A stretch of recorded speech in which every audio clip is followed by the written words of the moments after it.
monde. Allez, on se retourne dans cette vidéo. Les pouces, on envoie, petit pouce bleu, on like, on partage. Voilà, ça continue à monter. Je suis super content. Merci beaucoup. Merci de tous vos messages aussi. J'ai beaucoup de messages demandant des vidéos sur pas mal de choses. Donc c'est là qui a été demandé. Passage de l'huissier. Alors, le passage de l'huissier pour les recours des tiers n'est pas obligatoire. Moi, je le conseille quand vous avez des mitoyennetés. Si vous mettez votre maison en mitoyenneté, des fois c'est compris dans le constructeur, c'est rare. Moi, dans ma société à l'époque, quand je travaillais pour un constructeur de maisons individuelles, tout ce qui était en limite de propriété quand on faisait construire, c'était compris dans le prix, on faisait passer l'huissier pour qu'il contrôle comme quoi on a bien respecté au niveau des bornes et qu'on ne construit pas chez le voisin, parce que je peux vous dire que si vous construisez, vous avez une vidéo sur la mitoyenneté, je peux vous dire que c'est pas top s'il faut tout péter. Donc voilà, le passage de l'huissier, ce qu'il faut savoir, c'est, ça je le dis dans ma formation pour la construction que je vends en ligne, si vous êtes en location, que vous faites passer un huissier, ça vous repousse de 3 mois après avoir obtenu votre permis.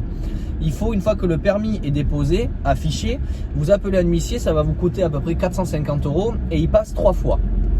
Le premier mois, le deuxième et à la fin pour faire son compte rendu.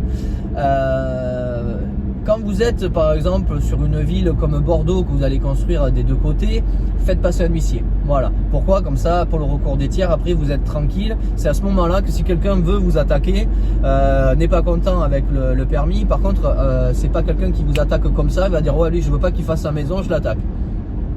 Ça marche pas comme ça va lui coûter un petit peu de sous quand même, parce qu'en plus ce qu'il y a c'est que vous avez un permis d'accepter, donc là il remet en cause ce que vous a dit la mairie, donc je peux vous dire que voilà, ça se fait pas comme ça, hein. Vraiment, recours des tiers, on y réfléchit, et j'en ai vu des recours des tiers pendant 2-3 ans et c'est arrivé sur des personnes qui voulaient pas de lotissement, sauf que c'est quand même sorti, hein. C'est très rare, sur 100, s'il y en a peut-être 2 qui gagnent, c'est vraiment le bout du monde, parce que ça dure très longtemps et c'est quand même des sous qu'il faut mettre.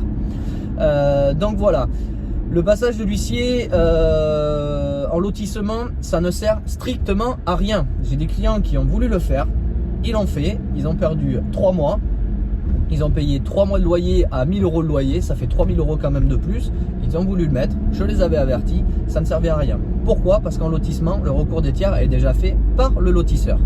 Donc vous n'avez pas besoin de le faire. Si votre constructeur ou votre maître d'œuvre dit ouais, il faut faire passer le recours des tiers, souvent les notaires aussi vous disent ah mais il faut faire le recours des tiers. Non, vous n'êtes pas obligé.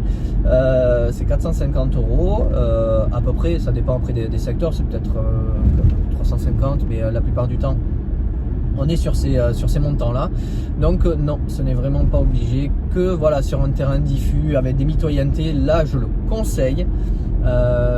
Sur 150 maisons vendues, je crois que j'en ai eu 2 où ils ont voulu absolument faire le recours des tiers, dont un en lotissement, et après les autres non, il n'avait pas, ce n'était pas nécessaire.